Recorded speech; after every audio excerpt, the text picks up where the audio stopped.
Some places don't feel right the moment you arrive. You can't explain it. You just know. This is a true story, and by the end, you'll understand why I never stayed in a motel alone again. Last fall, northern Pennsylvania, a small town most people have never heard of. I was there for work, 3 nights, fixing freezers at an old supermarket. The motel was the only place with vacancy. 12 rooms, every door facing the parking lot. The office smelled like old coffee and bleach. The woman at the desk was friendly, but her eyes kept drifting past me, toward the parking lot. Before handing me the key, she leaned in and said, "If anyone knocks on your door at night, don't answer, unless it's me or the owner." She said it casually, like it was normal. I walked to my room near the far end of the lot. That's when I noticed it. A dark green pickup truck, engine running, headlights off. A man behind the wheel, perfectly still, both hands on the wheel, not on his phone, not looking around, just watching. I told myself he was waiting for someone. I was wrong. 10:30 p.m., I was in bed. Then, footsteps, right outside my door. They stopped. No knock, no key, just silence. 15 seconds passed. The steps moved on, then came back, and stopped again, right outside my door. I looked through the peephole. No one there. 11 p.m., a knock. I didn't move. Another knock. I checked the peephole again. Nothing. That's when I noticed the curtain near the window had shifted, just enough for someone outside to see in. I killed the lights, locked the deadbolt, and sat in the dark, waiting. Midnight. A sound. Metal scraping against my door. I looked through the peephole. Someone was crouched low, dark baseball cap, one shoulder visible. They rose slowly and walked away.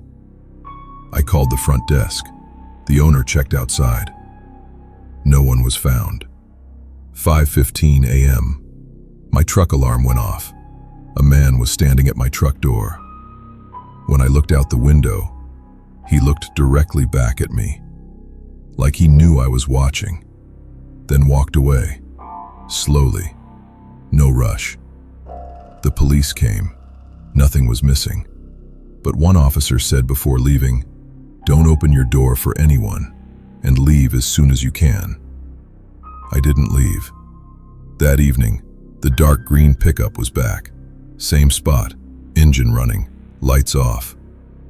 That night, slow footsteps again outside my door. Then, tapping on the glass. Then something dragged, slowly, all the way down my window. Scrape. I didn't move. I didn't breathe. Then, the bathroom window began to open. And then something happened that stopped my blood cold. The room next to mine, the empty room, opened. Someone was inside. I called 911, barely above a whisper.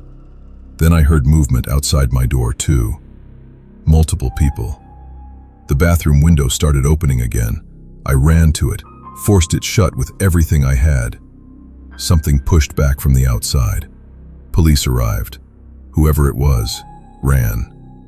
What they found: my window screen, removed. Pry marks on my truck. Pry marks on the neighboring room door. An officer pulled me aside. He told me there had been other incidents at this motel. A group, targeting out-of-town workers. Men traveling alone, waiting until they were completely isolated, then trying to get inside. I packed immediately. Before walking out, I checked under the bed. There was a folded piece of paper, pushed near the wall. I opened it. Inside, notes, my details, what time I left, what time I came back, which window, which room. They had been watching me from the moment I arrived. Some places don't feel right the moment you arrive. Trust that feeling. Always trust that feeling.